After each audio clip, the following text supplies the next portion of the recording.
नमस्कार, मैं श्रुति ध्यानी। आज मैं आपको कुछ ऐसा बताने जा रही हूँ जो शायद आपने पहले कभी नहीं सुना होगा। बात उपवास की है। एक और इस्लाम में रमज़ान के रोज़े रखे जाते हैं, जहाँ पूरे दिन भूखे प्यासे रहकर खुद को अल्लाह की इबादत में समर्पित किया जाता है। इस दौरान सख्त नियमों का पालन करना होता है, जिसमें पानी तक पीना मना होता है।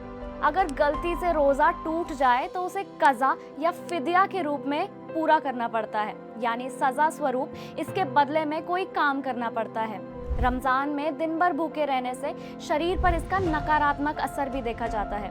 लंबे समय तक खाली पेट रहने से शरीर में कमज़ोरी, चिड़चिड़ापन और डिहाइड्रेशन जैसे समस्याएं हो सकती हैं। इतना ही नहीं, सूर्यास्त के बाद भारी और तैलीय खाना खाने से मोटापा, अपच और अन्य स्वास्थ्य समस्याएं भी बढ़ जाती हैं। वहीं हिंदू धर्म में उपवास का स्वरूप इससे बिल्कुल अलग और कहीं अधिक वैज्ञानिक है।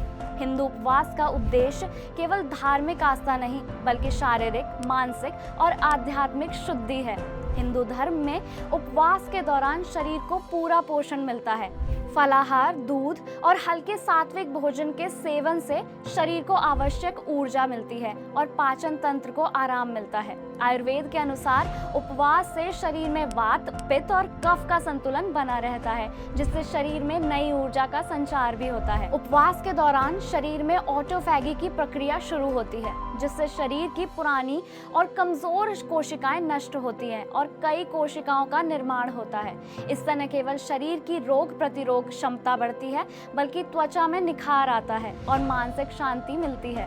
उपवास के दौरान ध्यान और मंत्र जाप से मन को भी स्थिरता मिलती है, जिससे तनाव और चिंता से मुक्ति मिलती है। धार्मिक दृष्टिकोण से भी हिंदू उपवास का विशेष महत्व है। महाभारत में भीष्म पितामह ने एकादशी का व्रत रखकर मोक्ष की प्राप्ति की थी।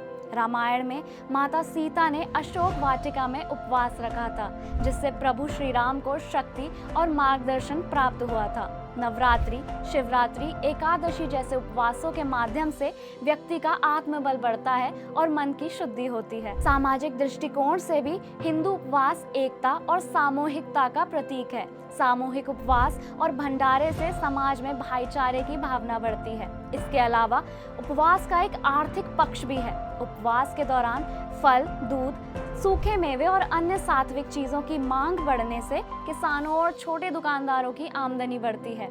यानी रमजान के रोजे जहां सख्ती और अनुशासन पर आधारित हैं, वहीं हिंदू उपवास आस्था, विज्ञान और स्वास्थ्य का संतुलित मेल है। हिंदू उपवास में आत्मसंयम के साथ साथ शरीर को पोषण मिलता है और मन को शांति मिलती है। यह केवल धार्मिक कृति नहीं, बल्कि जीवन शैली को संतुलित और स्वस्थ बनाने का माध्यम है। मैं श्रुति ध्यानी आपको धन्यवाद देती हूँ। आपसे फिर मुलाकात होगी एक नए विषय के साथ। तब तक के लिए जय हिंद, नमस्कार।